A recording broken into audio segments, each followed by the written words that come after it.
오늘 아침에 우리에게 주시는 하나님 말씀은 사도행전 28장 30절과 31절 말씀입니다. 신약성경 238페이지에 있는 말씀, 사도행전 28장 30절과 31절을 제가 봉독하겠습니다. 바울이 온 이태를 자기 셋집에 머물면서 자기에게 오는 사람을 다 영접하고 하나님의 나라를 전파하며 주 예수 그리스도에 관한 모든 것을 담대하게 거침없이 가르치더라. 아멘. 예수님을 핍박하는 데 앞장섰던 바울이, 그 당시 이름은 사울입니다. 사울과 바울이 같이 쓰여지는 것은 그렇게 이해를 해 주시기를 바랍니다. 처음 듣는 분들은 사울 했다가 바울 했다가 이럴 수 있어서 말씀을 드립니다. 그 당시 사울이 사도행전 9장에서 부활하신 예수님을 만났습니다. 그리고 그는 즉시 복음 전하는 사람이 되었습니다. 그리고 오늘 28장까지 오는데 오랜 세월이 걸렸습니다. 30년 가까운 세월이 지나는 동안 바울은 참 많은 사건을 경험했습니다. 그리고 정말 많은 일을 했습니다. 지나간 몇 주 동안 살펴본 내용을 포함해서 바울이 그동안에 걸어왔던 행적을 조금만 말씀을 드리겠습니다. 지도를 한번 보여주시지요. 우리가 그동안에 살펴보았던 부분들입니다. 큰 지도를 좀 보여주시고요. 예. 바울이 지금 개척한 교회들이 어디에 있느냐 하면은 저기 4번에 루스드라라고 하는 곳이 있습니다. 저 루스드라는 이제 개척한 교회인데, 이 루스드라는 우리의 이 지역 개념으로 치면은 창원, 예를 들면은 창원이라고 하는 도시를 루스드라라고 합니다. 그런데 경남 지역, 창원을 포함한 경남 지역이라고 하면은 이제 조금 더 넓은 개념이 되는데 그 이름은 갈라디아입니다. 그래서 우리가 익숙하지요. 성경에 갈라디아서가 있고, 그래서 루스드라라고 하는 한 도시에만 교회를 개척한 것이 아니고 루스드라가 포함되어 있는 저 갈라디아 지역 전역에 이제 교회를 개척했다, 이런 뜻이 됩니다. 그리고 이제 저기 중앙 왼쪽에 저 제일 위에 5번 빌립보 지역에 교회를 개척을 했고, 그 왼쪽에 6번 데살로니가 지역에도 교회를 개척을 합니다. 그리고 밑으로 내려와서 8번 고린도 지역의 교회를 개척을 하고, 오른쪽으로 가서 괄호 5번 되어 있는 에베소 지역, 이렇게 교회들을 개척을 합니다. 이 교회들은 그냥 우리가 말하는 요 한 교회, 작은 교회 한 교회 개척을 한 것이 아니고 그 지방 전체의 교회를 개척했다는 그런 뜻이 됩니다. 그래서 이런 지역들마다 교회를 개척한 것은 굉장한 일이고 아주 큰 일이라고 볼 수가 있습니다. 자, 그리고 이제 바울은 이 기간 동안에 성경을 기록하기 시작했습니다. 여러분 잘 아시는 대로 바울이 성경을 총 13권을 기록했습니다. 그 중에 오늘 사도행전 28장 오기 전까지 바울이 6권의 성경을 기록했습니다. 그리고 이 사도행전 28장에서 로마에 2년을 있게 되는데 이 기간 동안에 4권의 성경을 또 기록합니다. 그리고 사도행전 이후 역사 가운데서 또 3권의 성경을 기록해서 총 13권을 기록합니다. 그리고 바울이 그동안에 했던 큰 일 중에 하나는 유럽의 여러 교회들로부터 헌금을 거두어서 저기 가난하고 지금 기근으로 힘들어하는 예루살렘 교회를 돕는 이 중요한 헌금 프로젝트를 진행을 했습니다. 자, 이런 큰 일들, 교회를 많이 개척을 하고 또 성경을 기록하고 그리고 많은 교회들로부터 헌금을 거두어서 예루살렘 교회에 이제 전달을 하는 이런 큰 일들을 하고 나서 바울은 드디어 로마에 도착했습니다. 그것이 오늘 28장에 나와 있습니다. 하나님 나라 역시 로마에 임했습니다.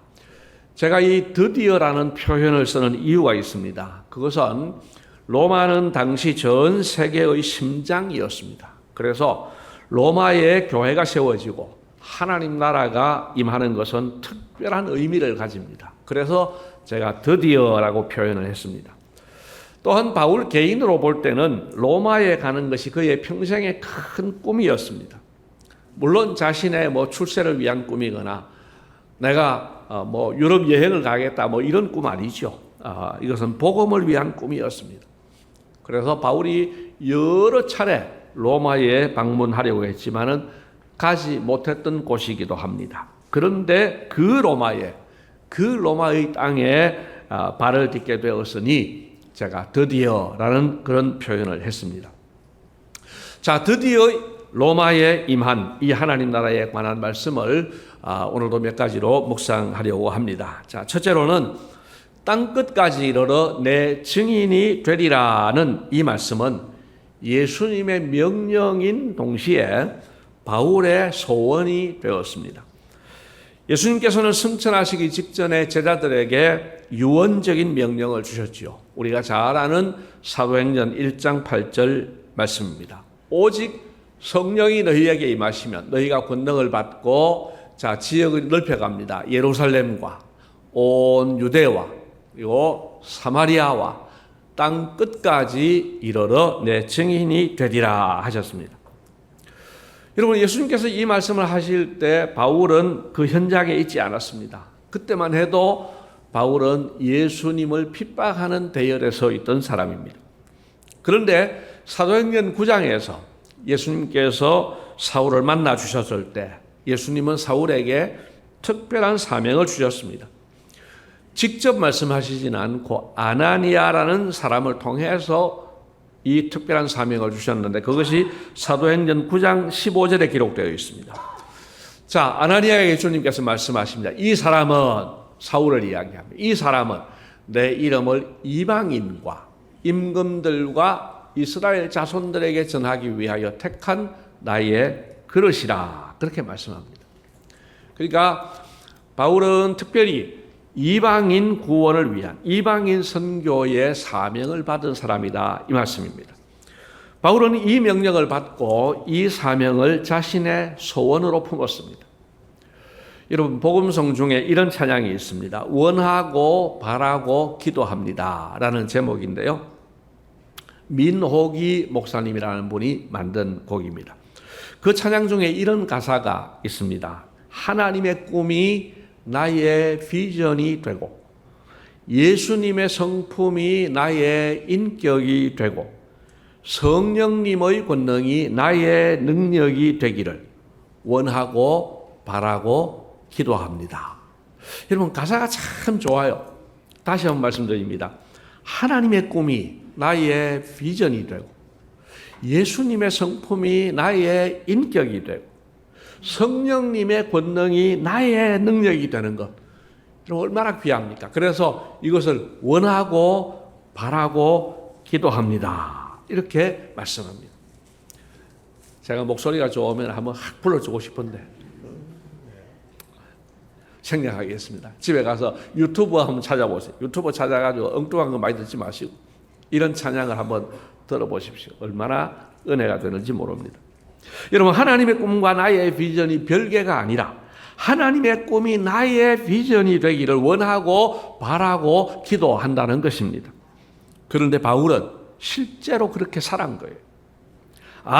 하나님의 꿈은 땅 끝까지 복음을 전하는 거구나. 그렇다면 나는 땅 끝까지 복음 전하는 것을 내 평생 소원으로 삼고 살아야 되겠구나. 그렇게 결단하고 실제로 삶으로 살아냈다는 겁니다.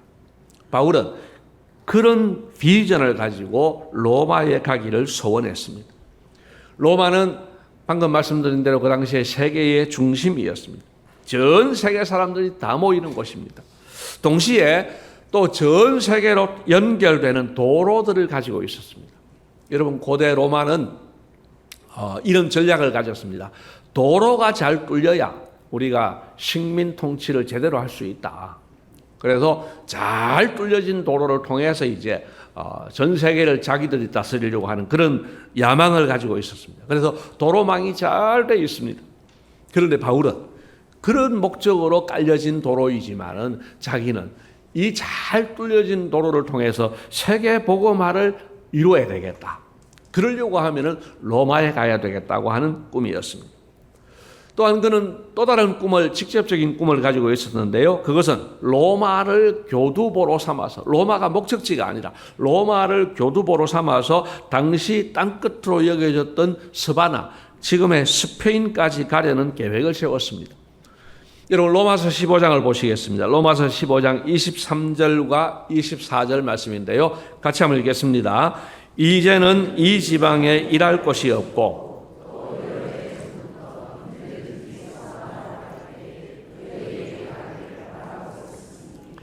이는 지나가는 길에 너희를 보고 먼저 너희와 사귐으로 얼마간 기쁨을 가진 후에 너희가 그리로 보내주기를 바람이라. 아멘. 이게 바울은 그냥 간 게 아니고 전략이 있었습니다. 로마 교회를 방문해서 그곳에서 로마 교회 성도들과 서로 신뢰를 쌓고, 그리고 나서 로마 교회가 후원을 해서 본인이 스페인 선교를 하겠다고 하는 것이 바울의 소원이었고 계획이었던 겁니다. 바울은 그야말로 하나님의 꿈이 나의 비전, 나의 소원이 되었던 하나님의 사람이었습니다. 여러분, 그 사람의 소원을 보면 그 사람을 알 수 있습니다. 오늘 저와 여러분의 소원들을 다시 한번 점검해 보십시다. 물론 건강해야 되고 이것저것 잘 돼야 되겠지만 그것으로 끝내지 말고 우리가 하나님의 이 소원, 하나님의 이 꿈을 나의 소원, 나의 비전으로 삼고 살아가는 우리 모두가 되시기를 주님의 이름으로 축복합니다. 두 번째로, 하나님께서는 바울이 로마에서도 복음 전하게 될 것을 약속해 주셨습니다. 사도행전 21장을 보면 바울이 3차 선교를 마치고 예루살렘으로 돌아왔습니다. 이때 예루살렘으로 돌아갈 때 많은 사람들이 말렸습니다. 당신이 거기 가면은 지금 큰 환란이 기다리고 있습니다. 당신이 결박될 겁니다. 거기 가지 마세요. 그렇지만은 바울은 예루살렘으로 갔습니다. 흉년으로 힘들어 있는 그 예루살렘 교회에 바울이 그동안에 힘써 모금했던 여러 유럽 교회들로부터 모금했던 헌금을 들고 전달하기 위해서 갔습니다. 그런데 유대인들이 바울을 그야말로 체포를 했습니다. 에베소에서처럼 온 도시에 소란이 일어났습니다. 그래서 그 도시의 군대 지휘관이 바울을 군부대 안에 피신을 시켰습니다. 이렇게 하지 않고는 지금 큰 사태가 일어날 것 같으니까 바울을 우선 군부대 안에 이제 피신을 시킨 겁니다. 바울이 군부대 안에 피신해 있었던 그날 밤에 예수님께서 바울을 찾아오셨습니다. 그리고 말씀해 주셨습니다. 사도행전 23장 11절 말씀입니다. 같이 한번 읽겠습니다. 그날 밤에 주께서 바울 곁에 서서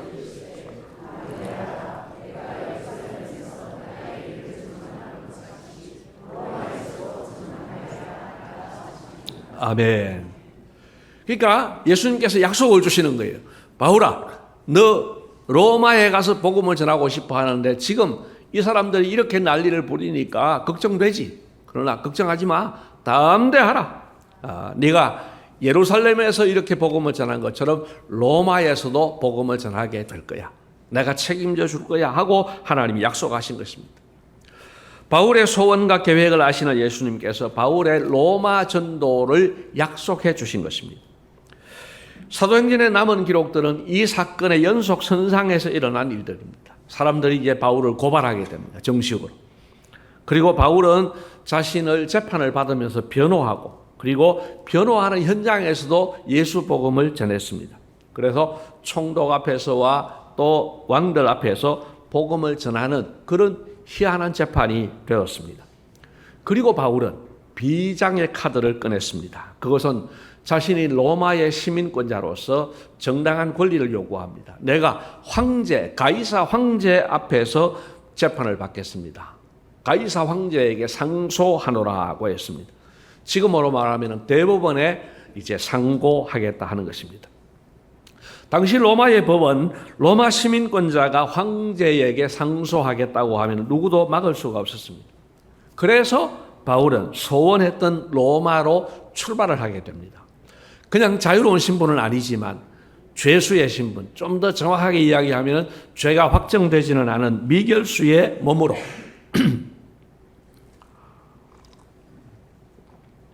그렇게 로마를 향해 가게 되었습니다. 그런데 타고 가던 배가 광풍을 맞았습니다. 이 광풍이 너무 심해서 모두가 이거는 살 소망이 없다, 이제는 파선하게 되었다, 모두가 죽었다 할 때였는데, 그때도 하나님께서 하나님의 사자를 바울에게 보내주셨습니다. 그리고 말씀해 주셨습니다. 사도행전 27장 24절 말씀은요, 바울이 그 하나님의 사자로부터 들은 말씀을 배에 탄 사람들에게 전달하는 내용인데, 같이 한번 읽겠습니다. 바울아, 두려워하지 말라. 네가 가이사 앞에 서야 하겠고 또 하나님께서 너와 함께 항해하는 자를 다 내게 주셨다 하였으니. 아멘. 여기서도 보십시오. 네가 가이사 앞에 서야 하겠고 하는 것입니다. 로마에 있는 가이사 앞에 선다는 약속을 주신 것입니다. 그리고 25절 말씀을 보면 바울이 이런 고백을 합니다. 나는 내게 말씀하신 그대로 되리라고 하나님을 믿노라. 여러분, 이 고백이 참 귀한 고백입니다. 여러분, 우리도 같이 한번 고백해 봅시다. 나는, 시작. 나는 내게 말씀하신 그대로 되리라고 하나님을 믿노라. 아멘. 여러분, 하나님의 약속은 믿을 만합니다. 하나님의 약속은 믿으셔야 됩니다. 여러분, 하나님의 약속, 우리는 그 약속을 믿고 살아가면 됩니다. 그러면은 때가 되면 하나님의 약속은 반드시 이루어집니다. 상황이 어려운가 쉬운가의 문제가 아닙니다. 누가 약속하셨는가가 중요한데, 하나님께서 약속하셨습니다. 그러면 그 하나님의 약속은 반드시 이루어집니다. 우리 모두 하나님의 약속을 꼭 믿으시기를 주님의 이름으로 축복합니다. 마지막 세 번째입니다. 드디어 바울의 소원과 하나님의 약속대로 로마의 하나님 나라가 임했습니다. 오늘 설교 제목이 드디어 로마에 임한 하나님 나라였습니다. 그런데 사실은 바울이 로마에 오기 전에 로마에 교회가 세워져 있었습니다. 여러분, 로마서를 우리가 잘 알고 있습니다. 바울이 에베소에 있을 때, 로마에 가기 전에 에베소에 있을 때 이미 로마에 세워져 있는 그 로마 교회에 쓴 편지입니다. 그러니까 바울이 가기 전에 이미 로마에 교회가 있었고, 그러므로 하나님 나라가 임해 있었던 거죠. 그리고 사도행전 28장 15절 말씀을 보면은 바울이 로마로 이제 도착한다는 소식을 듣고 사람들을 보냅니다. 자, 보십시오. 그곳 형제들이 우리 소식을 듣고, 그곳은 로마에 있는 교회 형제들입니다. 우리 소식은 바울이 배 타고 이제 온다더라 하는 소식이죠. 여기 아비오 광장이라고 하는 이름이 나오는데, 아비오 광장은 로마로부터 약 65km나 떨어져 있는 도시라고 합니다. 그곳까지 마중을 오고, 그리고 트레이스 타베르네라고 하는 곳은 50km가 떨어진 도시라고 합니다. 그러니까 로마 교회가 한 팀은 65km 떨어진 곳까지, 한 팀은 50km 떨어진 곳까지 나와서 영접하는 이런 일이 있었습니다. 그래서 바울이 그들을 보고 오늘 15절에 보니까 하나님께 감사하고 담대한 마음을 얻으니라 그랬습니다. 여러분, 로마 교회의 그 당시의 열심과 수준, 분위기를 짐작할 수 있는 대목이지요. 그리고 우리는 이 대목에서 주목할 점이 있습니다. 놓치지 말아야 할 점. 그것은 하나님은 약속대로 바울에게 이 로마 도착의 은혜를 주셨다는 사실입니다. 여러분, 하나님의 약속은 이렇게 이루어졌습니다. 우리는 생각할 때 아이고 뭐 그런갑다 하는 생각할 수 있지만은 아닙니다. 이 바울이 로마에 도착하는 것은 기적 같은 일이었습니다. 크게 두 가지만 말씀을 드린다고 하면은, 하나는 예루살렘에 있을 때에 바울을 암살하겠다고 하는, 아주 기를 쓰고 암살하겠다는 사람들이 있었습니다. 한 40여 명 되는 사람들이요, 어떤 각오를 했느냐 하면은 바울을 죽이기 전에는 먹지도 않고 마시지도 않겠다, 이런 마음을 가지고 바울을 죽이려고 했습니다. 그래서 정상적인 방법으로는 죽일 수가 없으니까 바울이 이쪽 지역에서 저쪽 지역으로 재판받으러 갈 때, 이동할 때 중간에 습격을 해서, 그래서 바울을 죽이자, 이런 치밀한 계획을 세울 정도였습니다. 그러니 거기에서 살아난다는 게 쉬운 일이겠습니까? 그러나 하나님은 다른 경로를 통해서 바울을 이제 살려 주셨습니다. 그리고 아까 말씀드린 대로 바다에서 만난 광풍, 도저히 가망성이 없었지만 하나님은 거기서도 살려 주셨습니다.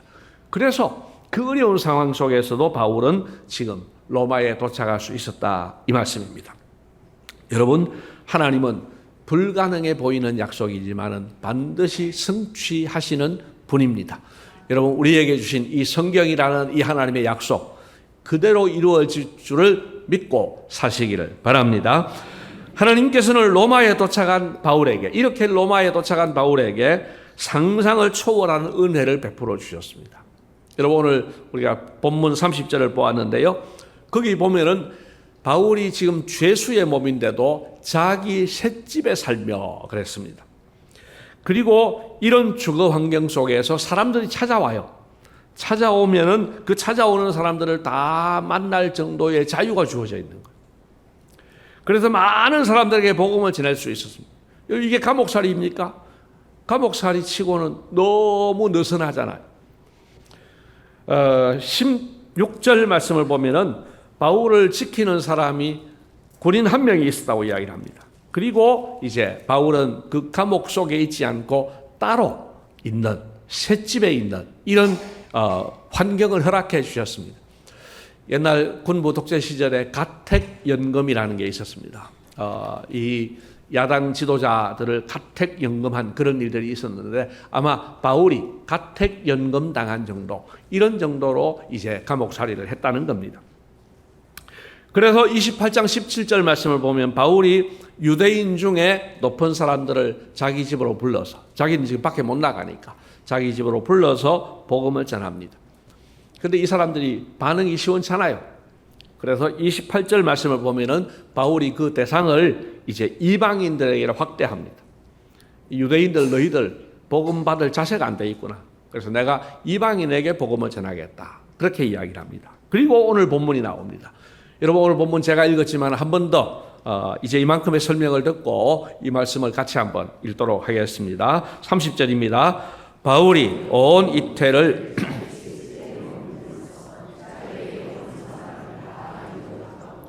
하나님의 나라를 전파하며 주 예수 그리스도에 관한 모든 것을 담대하게 거침없이 가르치더라. 아멘. 여러분, 죄수의 몸으로 로마를 향할 때 바울이 이런 상황을 상상이나 했겠습니까? 이렇게 바울이 마음껏 편안하게 복음 전하게 될 줄을 꿈도 꾸지 못했을 겁니다. 그런데 하나님은 상상 이상으로, 기대 이상으로 이런 좋은 환경을 예비해 주셨습니다. 그리고 바울은 그곳에서 그야말로 원도 한도 없이 마음껏 하나님 나라를 전파했습니다. 그리고 바울이 전한 복음은 전 유럽으로 퍼져나갔고, 이제 사도행전은 28장까지로 끝났지만 그 이후에 복음 전하는 분들이 전 유럽으로 복음을 전했고 2000년 동안 내려오는 동안에 드디어 이 대한민국까지 복음이 전해진 것입니다. 정말 하나님 나라 만세입니다. 사실은 만세라고 하면 너무 짧습니다. 그래서 하나님 나라는 만만세고 하나님 나라는 영원히입니다. 주님께서 사랑하시는 성도 여러분, 오늘까지 이제 몇 주 동안 우리는 예수님 승천 이후 약 30년 동안에 일어났던 사도행전 역사에 대해서 살펴보았습니다. 이 30년이 안 되는 이 짧은 기간에 안디옥, 구버라, 또 루스드라, 에베소, 빌립보, 데살로니가, 아테네, 고린도 등등 그렇게 복음이 전파되고 로마에까지 하나님 나라가 확장되어졌습니다. 여러분, 지나간 30년을 한번 생각해 보십시오. 길다면 길지만은요, 그 30년 세월 동안에 뭐 대단한 일들이 일어난 게 별로 없잖아요.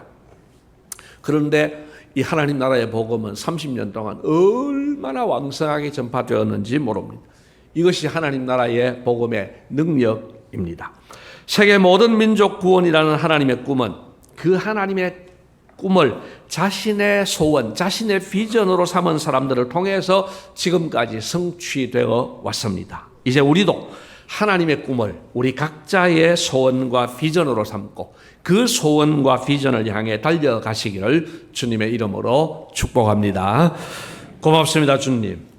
바울이 하나님의 꿈을 자신의 비전으로 삼고 자신의 소원으로 삼고 복음을 위해 힘쓰고 애썼던 것을 보았습니다.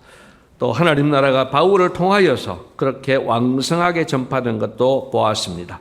하나님 그 복음이 오늘 우리에게까지 오게 된 것을 감사합니다. 이제 오늘 우리도 하나님의 꿈을 나의 비전으로 삼고 나의 소원으로 삼고 그렇게 하나님과 같은 방향으로 달려가게 하여 주시옵소서. 감사하옵고 예수님 이름으로 기도드리옵나이다. 아멘.